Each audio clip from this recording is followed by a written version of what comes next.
Bueno, llegamos al final de este tiempo tan maravilloso. Mucha bendición, ¿no? Dios ha derramado sobre nuestras vidas a través de cada uno de los expositores. Seguramente salimos cada uno de nosotros con muchas ideas en la cabeza. Tenemos que rogar para que nuestro Dios nos dé valor y por su Espíritu nos conduzca a reformar lo que sea necesario en el ámbito personal, familiar y eclesial.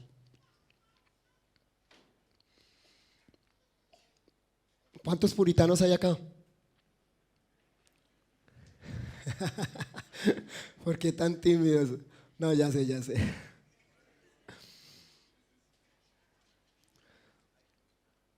Dice el editor en el prólogo al libro Edificación y Belleza, un libro que está en mi mente a lo largo de todo el desarrollo de esta última ponencia, aunque no lo voy a citar,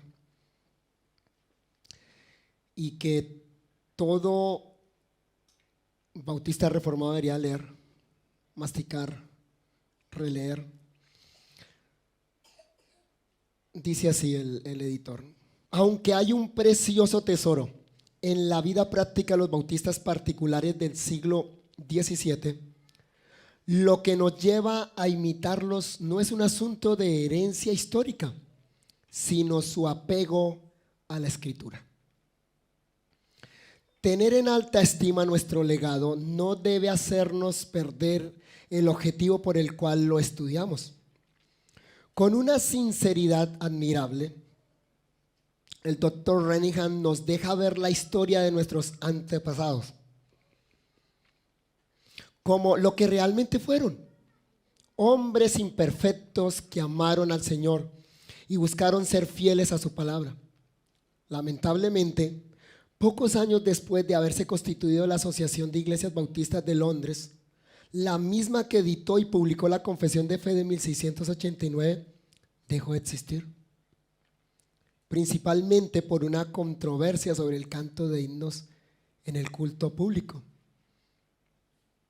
O sea, los puritanos no eran hombres perfectos, eran pecadores y cometieron errores como nosotros.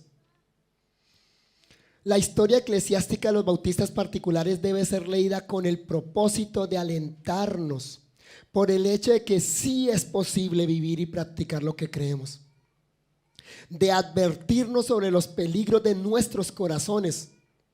Si hombres mejores que nosotros fallaron, no somos ajenos a esa posibilidad, y de desafiarnos al entender que la historia de este legado se sigue escribiendo, y ahora también en español, y descansa sobre hombres imperfectos como nosotros. La única diferencia entre ellos y nosotros es que nuestra ventaja es mayor, porque estamos escribiendo esta historia sobre la vida y los libros que nos dejaron los hombres fieles que estuvieron aquí antes que nosotros. Esta última conferencia tiene como título El legado puritano y la teología pastoral. Y principalmente me voy a dirigir a pastores. Pero antes de que los que no son pastores abandonen el lugar, déjenme decirles que esto también compete a los que no son pastores. En primer lugar, a los hombres, porque como hemos aprendido, la familia es la pequeña iglesia. El varón está llamado a ser el sacerdote, el rey y el profeta del hogar, a ejercer las funciones pastorales dentro de su hogar. Así que lo que aquí se dice tiene que ver con todo hombre. Y a nuestras amadas hermanas que quedaron muy animados con la exposición de Alejandro, debo recordarles que es deber de cada miembro de una iglesia, hombre o mujer, conocer estos principios de la teología pastoral. Porque así como el varón no es sin la mujer, el pastor tampoco es sin la iglesia.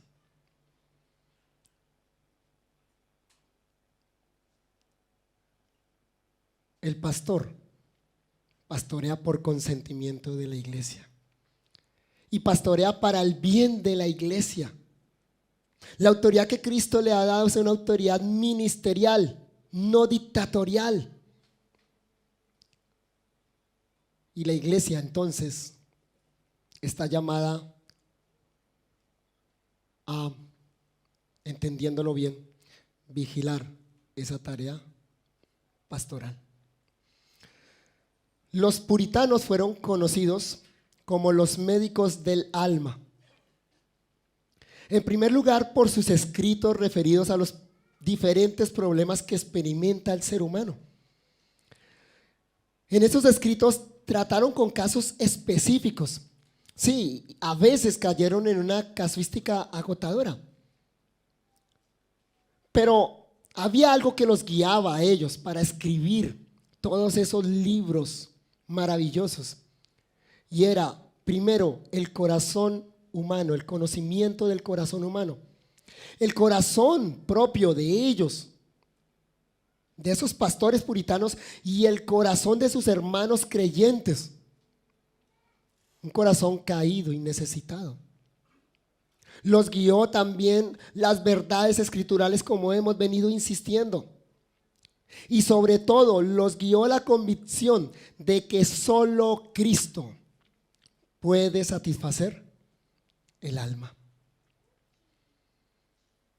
Sus tratados eran sumamente pastorales. Así que, en segundo lugar, se les conoció con ese título de médicos del alma por el cuidado pastoral que brindaban a aquellos que Dios había puesto bajo su cuidado y supervisión. De hecho, sus tratados fueron escritos en su mayoría para sus propias iglesias, para sus hermanos en Cristo. Los puritanos entendían que la teología no debe estar desligada de la práctica cristiana, sino que la verdadera doctrina siempre resulta en una vida de adoración, de sumisión a Dios. Y la verdadera y genuina vida cristiana siempre es la prueba de la verdadera doctrina. Para ellos, la teología era el arte de vivir para Dios. Así que tomaron muy en serio su trabajo pastoral, cuidando a cada uno en particular, visitando y catequizando a las familias y aplicando los remedios divinos a cada situación particular. Miren, hermanos, solo hay que dar una rápida revisión a los libros que ellos escribieron para confirmar ese interés y ese énfasis pastoral. Para nombrar solo algunos, y de lo que está en español, tenemos el maravilloso tratado de Flavel sobre la providencia divina. ¿Cómo aplica él allá la providencia divina a situaciones y casos específicos? Él no habla de la providencia divina como algo fuera de la realidad, sino como algo que se aplica a la realidad de cada creyente en su propia situación. Podemos pensar en el tratado sobre la tentación de John Owen. Cuánto revela el conocimiento del corazón humano, pero cuánto revela de su amor por Cristo. Nos dice que el remedio infalible contra la tentación es la contemplación de la gloria de Cristo. Podríamos pensar en remedios preciosos contra las artimañas del diablo o acechanzas del diablo de Thomas Brooke. Y ni qué decir del contentamiento cristiano, una joya rara de Jeremiah Burroughs. Podríamos seguir nombrando. Hoy, estaba hablando con un hermano, mirando allá los libros hoy. Todo eso y más tenemos en español. Hermanos, esto era impensable hace solo 10 años. La cantidad de literatura que se nos está proveyendo de estos escritores increíbles. Y para hablar de nuestro tema particular entonces, de los puritanos y la teología pastoral, indudablemente hay que comenzar citando al célebre libro de Richard Baxter, El pastor reformado o renovado. Allí presenta una visión totalmente bíblica. Muchas gracias. Allí Richard Baxter presenta una visión totalmente bíblica de lo que significa un pastorado serio. En su dedicatoria explica con vergüenza propia y ajena la situación que vivía la iglesia en Inglaterra en sus propios días, en los días de los puritanos. Estas son palabras que seguramente describen también nuestro contexto actual. Cito a Baxter: antes de entrar a mi labor principal, daré los motivos para realizar este trabajo y la libertad de expresión que he empleado en el mismo, que puede no ser del agrado de algunos. Una vez que el Señor hubo levantado a sus ministros en el condado de Worcester, bueno, un nombre en inglés ahí, y algunos lugares próximos a un sentir de su deber en la obra de impartir instrucción privada y catequesis a sus parroquianos, siempre que estos no rechazaran su ayuda obstinadamente, y después de haber suscrito un acuerdo que contenía las resoluciones para el futuro desempeño de esta labor, juzgaron que no era conveniente comenzar con ella sin antes humillar solemnemente sus almas ante el Señor por el largo tiempo, y esto se lo está diciendo a pastores, por el largo tiempo en que habían descuidado un deber tan necesario, y por tanto estuvieron de acuerdo en reunirse en diciembre de 1655 y unirse en humillación y fervorosa oración a Dios para que su negligencia fuese perdonada, solicitando una ayuda y éxito especiales entre las personas que se habían propuesto a instruir. Pasa Baxter ahí, en esa presentación, a enumerar algunas razones de por qué su tratado fue en inglés y por qué fue en ese tono tan duro. Él dice, primero, la propuesta era realizar una humillación solemne y estuvimos de acuerdo con ello. Este escrito fue preparado con esa intención. Así pues, ¿cómo habría de humillarnos sin hacer una clara confesión de nuestro pecado?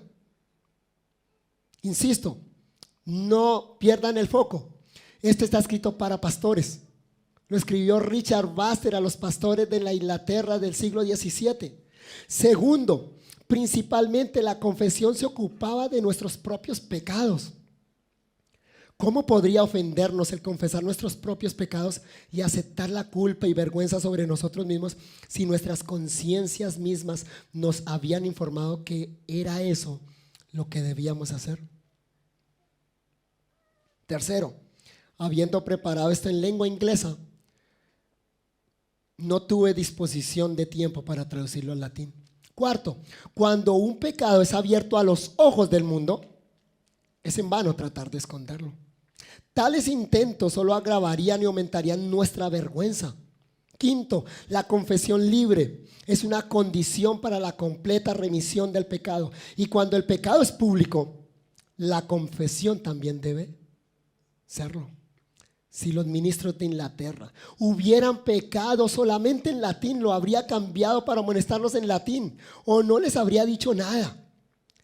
Pero si han pecado en inglés, deben escucharlo en inglés.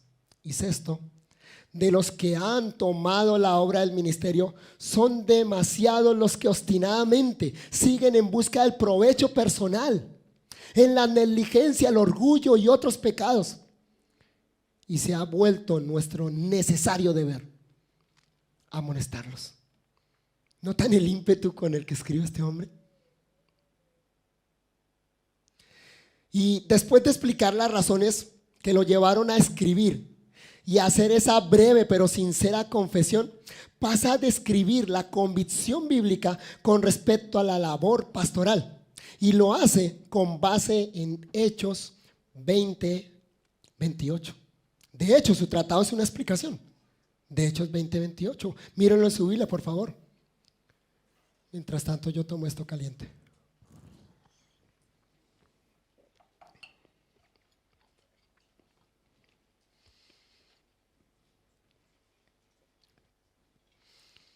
Hechos 20:28. Cambia el tono de voz con el agua caliente. Por tanto, y recuerden que esto Pablo se lo dice a los pastores de la iglesia de Éfeso. Por tanto, mirad por vosotros y por todo el rebaño en que el Espíritu Santo os ha puesto por obispos para apacentar la iglesia del Señor, la cual él ganó por su propia sangre. El comentario de Buster dice así: el primer y principal punto que tengo que proponerles es este: si acaso no es incuestionable deber de la generalidad de los ministros de estas tres naciones el dedicarse a la obra de discipular e instruir individualmente a aquellos que están encomendados a su cuidado. ¿Escucharon eso, pastores? Subráyenlo. Se lo repito. No es incuestionable deber de la generalidad de los ministros de estas tres naciones el dedicarse a la obra de discipular e instruir individualmente a aquellos que están encomendados a su cuidado. ¿A quién ha de persuadirse para que lo haga? No tengo necesidad de probarlo en esta introducción, ya que lo he hecho de forma suficiente en el discurso siguiente. ¿Pueden concebir que la santa sabiduría contradijese eso? ¿Lo contradeciría el celo por Dios, el deleite en su servicio o el amor por las almas humanas? Enumera razones. Primera, que se ha de enseñar a las personas los principios de la fe y los asuntos de mayor necesidad para la salvación es algo que para nosotros está más allá de toda duda. Segundo, que se les debe de enseñar de la manera más ventajosa y edificante es algo en lo que espero que estemos todos de acuerdo. Tercero, que la conversación, examen e instrucción personal tiene muchas ventajas excelentes para hacerles bien. Es algo que tampoco tiene discusión. Cuarto, que la instrucción personal es algo que se nos recomienda en las Escrituras y que es practicado por los siervos de Cristo y aprobado por los piadosos de todas las épocas. Es, al menos por lo que he podido hallar, algo sin contradicción. Quinto, está más allá de toda duda que debemos llevar a cabo este gran deber en todas las personas o en tantas como podamos, porque nuestro amor y cuidado por sus almas debe extenderse a todos. Y sexto, no es menos cierto que un trabajo de tal magnitud como lo es este consumirá una considerable parte de su tiempo. Es igualmente cierto que todos los deberes han de ser atendidos en orden, tanto como se pueda, y que por tanto deben tener sus tiempos asignados. Y si nos ponemos de acuerdo en la práctica conforme a estas verdades comúnmente reconocidas, no tenemos necesidad de posponer el trabajo por ninguna circunstancia dudosa. Cierra la introducción Buster diciendo: ahora, en nombre de Cristo y por el bien de su iglesia y las almas inmortales de los hombres, ruego a todos los fieles ministros del Señor que se dediquen de forma efectiva a esta obra. Ya en el cuerpo de su trabajo, en el capítulo 2 se detiene a describir detenidamente el trabajo pastoral bajo el título La supervisión del rebaño, señalando la naturaleza, la forma y los motivos para esta tarea. Y claro, aquí no hay espacio para mirar todo eso. Así que a los pastores, si no han leído este libro, los invito a que lo lean, pero con el corazón abierto, con disposición de que el Señor hurgue en lo más profundo de nosotros y que podamos hacer un examen de nuestra tarea pastoral a la luz de lo que Buster dice. Porque lo que hace es exponer simplemente las Escrituras. Voy a simplemente leer los títulos de ese capítulo 2. Es así. Sección 1. La naturaleza de esta supervisión.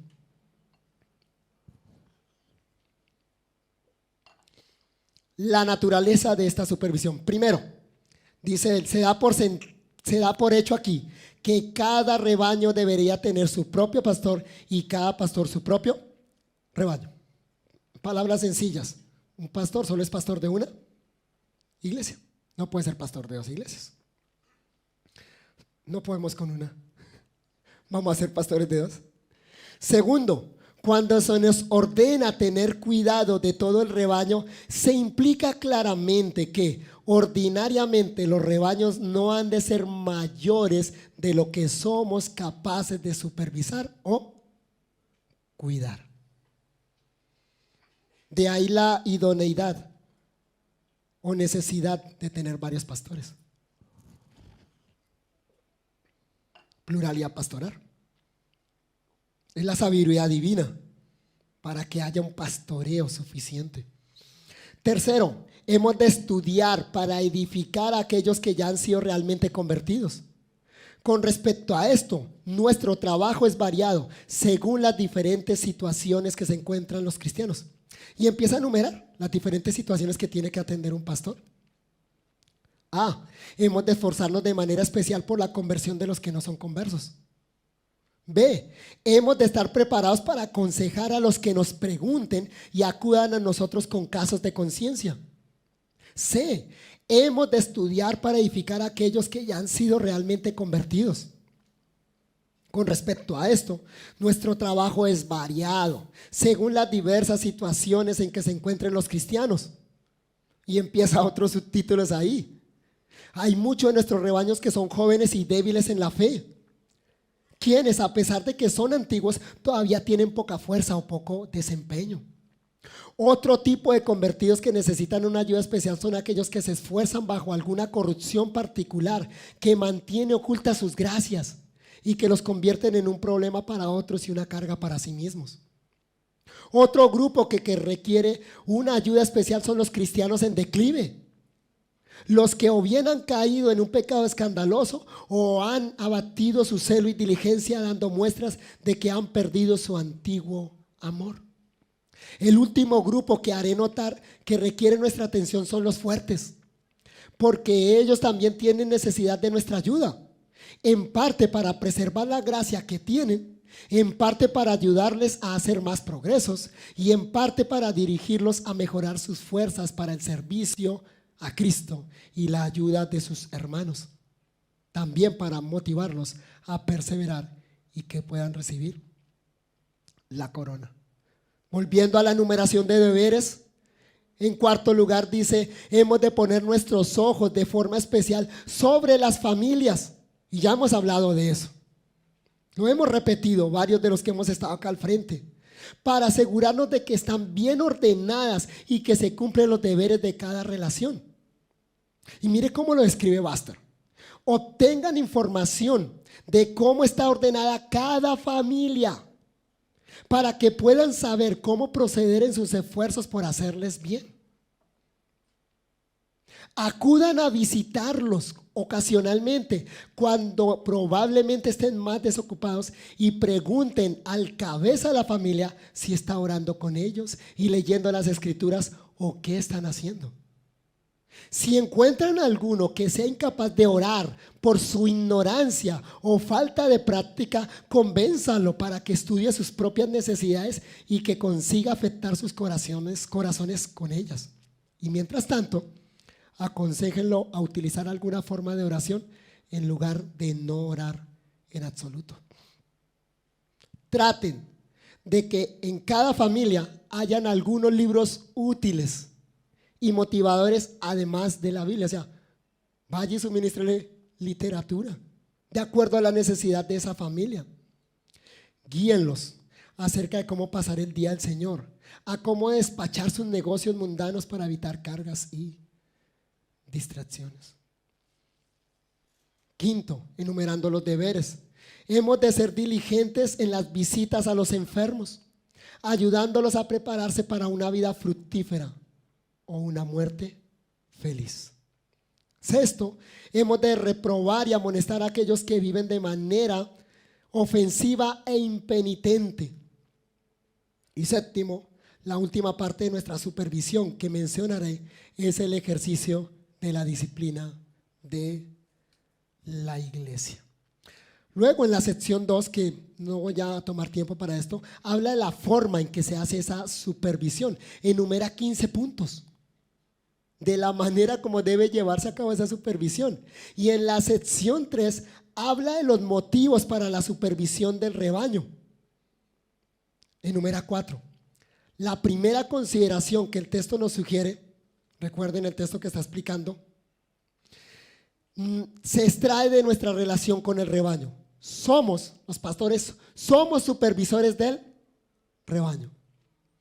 El segundo motivo en este texto se extrae de la causa eficiente de esta relación. Es el Espíritu Santo el que nos ha hecho supervisores de su iglesia y corresponde que le prestemos atención. El tercer motivo en el texto se extrae de la dignidad del objeto que es comisionado a nuestro cargo, la iglesia de Cristo. El último motivo mencionado en el texto de Hechos 20:28 se extrae del precio que fue pagado por la iglesia que tenemos a cargo de supervisar. ¿Cuál fue el precio? La sangre de su Hijo. El valor que tiene la iglesia delante de los ojos de Cristo. La iglesia es su esposa. Así que Cristo ama a su esposa y la va a proteger incluso de falsos pastores o de pastores negligentes en su labor. Esas palabras de Baxter demuestran qué tan serio tomaban los puritanos la labor pastoral y cuál fue uno de los principales factores de su impacto. Fue ese cuidado particular, fue esa tarea de visitar a las familias, de catequizar, de instruir. Por eso ellos tuvieron el impacto que tuvieron. Por eso tuvieron iglesias fuertes, sanas. Pero para que no pensemos que ese es un parecer extraño, solo presente en hombres como Baxter. Algunos hoy en día están diciendo que Baxter era solo alguien extraño que hablaba de esos deberes. Déjenme mostrarles los manuales o reglas que crearon los mismos puritanos en diferentes frentes. Presbiterianos, bautistas, congregacionalistas, con respecto a la supervisión pastoral. El propio Baxter apeló a las resoluciones de la Asamblea de Westminster para despertar la conciencia de sus contemporáneos. Las resoluciones de la Asamblea decían así, y esto es lo que explica Baxter: hermanos, ¿acaso los estoy invitando ahora a esta labor sin la autoridad de Dios? ¿Sin el consentimiento de los antiguos? ¿De los teólogos reformados? ¿O sin tener convicción de sus propias conciencias? Vean lo que la Asamblea de Westminster dice en el directorio en ocasiones acerca de visitar a los enfermos. Y acá empieza la cita de la resolución de Westminster. Es el deber del ministro no solo enseñar a las personas encomendadas a su cuidado en público, sino también en privado. Y particularmente amonestar, exhortar, reprobar y consolarlos en los momentos adecuados, siempre y cuando su tiempo, fortaleza y seguridad personal lo permita. Han de recibir amonestación en tiempo de salud para prepararlos para la muerte. Y para este propósito han de conversar con frecuencia con su ministro acerca del estado de sus almas. Y entonces Baxter nos exhorta diciendo: vuelvan a leer esto y piensen en ello. Si desean tener paz con Dios, presten atención a lo que dice Dios. Presten atención a la conciencia si quieren estar en paz con ella. O sea que esta era la convicción de los presbiterianos, de los puritanos presbiterianos. Pero también era la convicción de los congregacionalistas. Owen, pionero entre los congregacionalistas, en el manual que él escribió para el orden de las iglesias congregacionalistas, que lo tenemos en español ahora, se llama Manual para Pastores y Miembros de la Iglesia, dice lo siguiente. Pregunta 26. ¿Puede una persona ser llamada a o ser encomendada en solo una parte del oficio u obra del ministerio?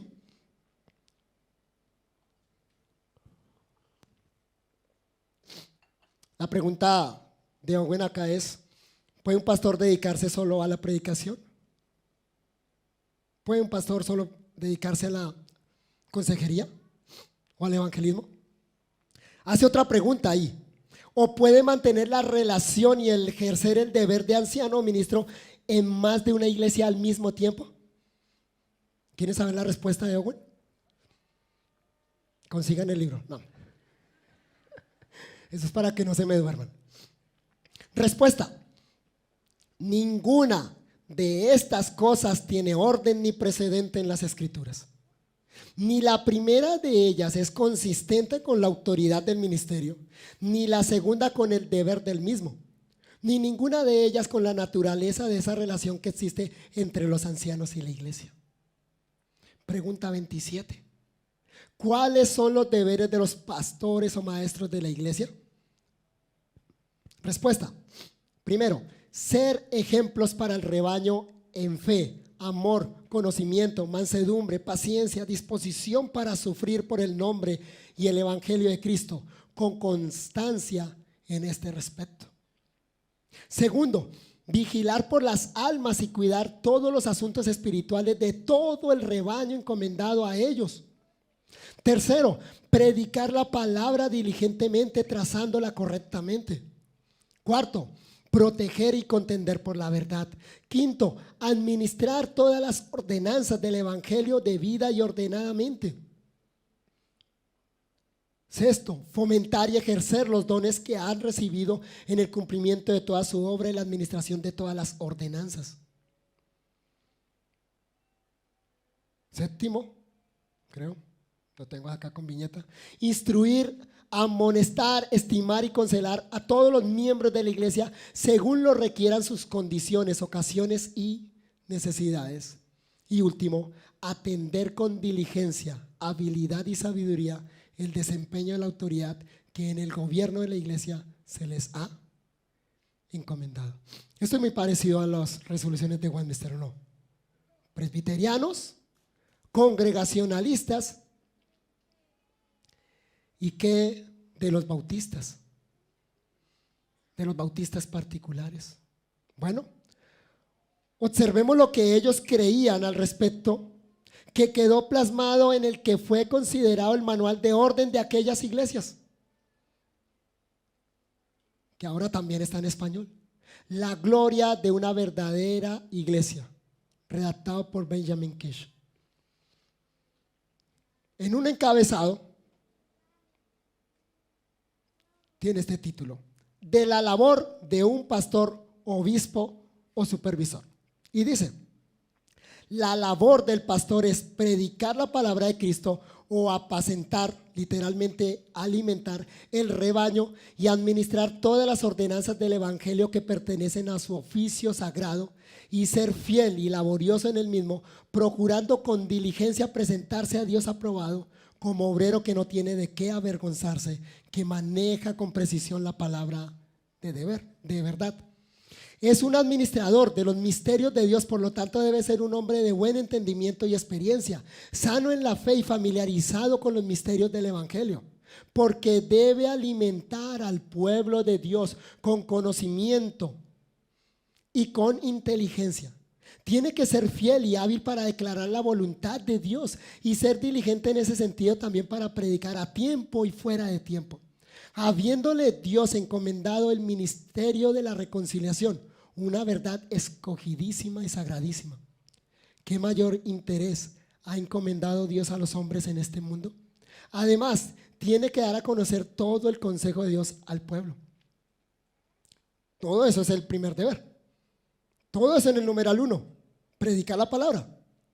Segundo, un pastor debe visitar a su rebaño, conocer su condición y velar por ellos. sostener a los débiles y fortalecer a los desalentados y socorrer a los que son tentados y reprender a los que son indisciplinados o rebeldes. Tercero, orar por ellos en todo momento y orar con ellos también cuando envíen por él y se lo pidan. Y cuando la oportunidad sea propicia, y comprenderlos en todo estado y condición en que se encuentren con todo amor y compasión. Cuarto, mostrarles en todos los aspectos, tanto como pueda, un buen ejemplo de conducta, amor, fe y pureza, para que su ministerio sea más aceptable a todos y el nombre de Dios sea glorificado y la religión sea librada de descrédito. Y quinto, tiene que asegurarse de tratar a todos con imparcialidad, no prefiriendo, y esto es interesante que lo hayan colocado ahí en el contexto del siglo XVII, miren esto, no prefiriendo a los ricos por encima de los pobres, por algo lo pusieron acá. No prefiriendo a los ricos por encima de los pobres, ni enseñoreándose sobre los que le han sido confiados, ni asumir un poder mayor que el que Dios le ha dado, sino mostrar un espíritu humilde y manso, más aún, revestirse de humildad. Así que no era simplemente una convicción de Baxter. Lo vemos en las resoluciones de Westminster. Fue lo que creían también los congregacionalistas y era la convicción de los bautistas particulares. Aquí hay unanimidad total, hermanos. En todos los frentes de los puritanos no podemos evadir el peso de la evidencia bíblica e histórica. Si queremos una reforma como la que adelantaron los puritanos, entonces debemos aceptar el modelo pastoral que ellos encontraron en la Biblia y empezar a ejercerlo. Y quizá lo que hace Baxter en su libro sea el punto donde nosotros debamos comenzar también. Es decir, como pastores, confesando nuestra negligencia pastoral, sin excusas. Siempre hay una razón por la cual no lo hicimos, pero en últimas es por amor propio y por falta de amor a Cristo y a sus ovejas. Pero ese repaso que hemos hecho por los manuales que escribieron los puritanos también nos enseña que cada iglesia debe tener unas políticas claras y bíblicas sobre lo que representa la responsabilidad pastoral. ¿Cómo se elige un pastor? ¿Qué cualidades debe tener? ¿Cómo él responde frente a la iglesia por esas responsabilidades que han sido divinamente encomendadas? Los pastores nunca debemos olvidar que el poder que Cristo nos ha otorgado es por consentimiento y a favor de la iglesia, no sin ella. Y que es un poder ministerial, no dictatorial. Y la iglesia debe exigir eso a los pastores. Es la iglesia la que debe vigilar por eso. Y terminemos con las sabias palabras de Kirsch al introducir su libro La gloria de una verdadera iglesia. Toda casa o edificio consiste tanto en la materia como en la forma. Y así también ocurre con la iglesia de Cristo o la casa del Dios vivo. La materia o los materiales con los que es edificada la casa de Cristo son piedras vivas. Cada creyente, cada elegido que Dios junta a una iglesia por medio de la predicación del evangelio y el llamamiento eficaz. Esos creyentes reunidos en un acuerdo para glorificar a Cristo, pero para cuidarse mutuamente. Eso es lo que construye una iglesia. Son personas verdaderamente convertidas. Pero continúa diciendo Kish, además, la materia y la forma tienen que ser conforme a la regla y el patrón mostrado en el monte. Dice él, me refiero a la institución de Cristo. Y conforme a la constitución de las iglesias apostólicas, no conforme a las invenciones de los hombres.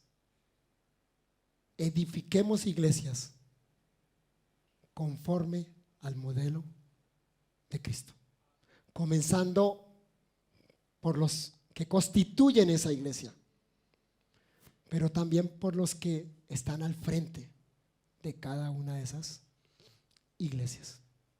Oremos. Señor,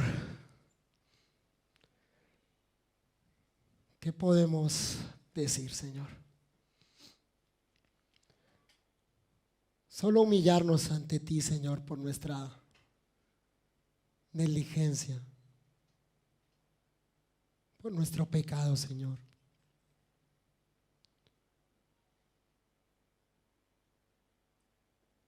Y hablo como pastor, Señor, y acá hay muchos pastores que tú los conoces, Señor.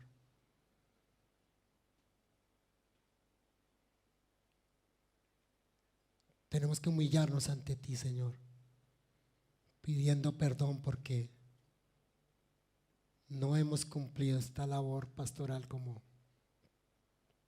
tú lo demandas en tu palabra, Señor. Quizá esa sea la razón por la cual algunas iglesias están decayendo, otras están desapareciendo. Quizás sea esa la razón, Señor, por la cual algunas iglesias están débiles.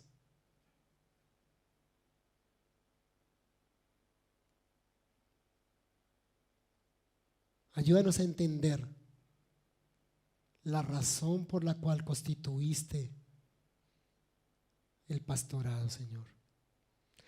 Y que no solo nosotros, los pastores, lo entendamos, sino que también los miembros de las iglesias puedan comprender, Señor, qué es lo que todo esto implica.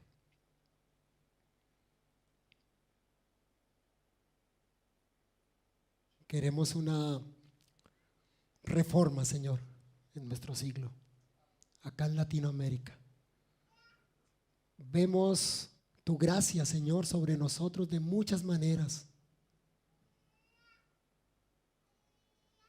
Cuán bendecidos somos, Padre Celestial, por tu palabra, por los recursos que nos provees para estudiarla, pero también cuán bendecidos estamos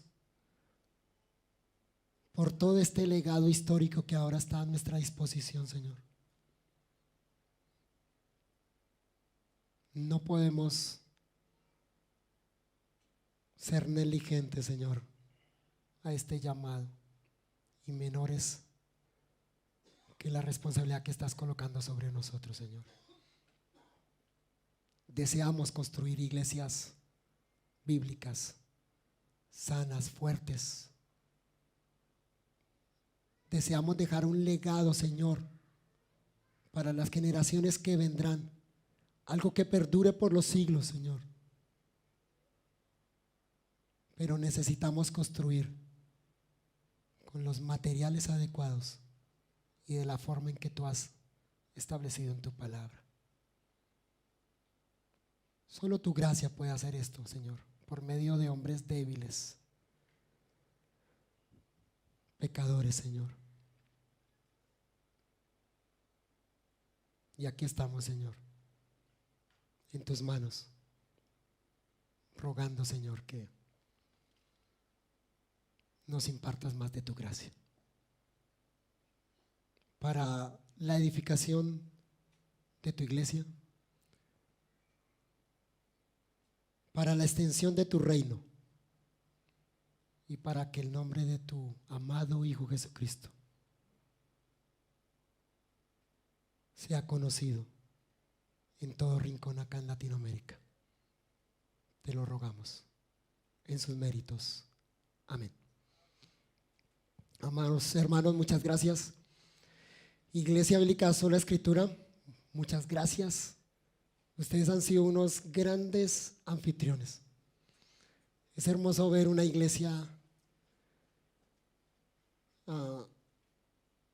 realizando toda esta logística tan grande.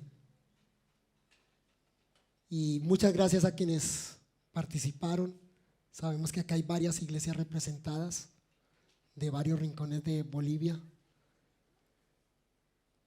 Y solo quiero darles muchas gracias y encomendarlos a Dios para que continúen con este legado que aprendimos durante esta semana. Dios los bendiga grandemente.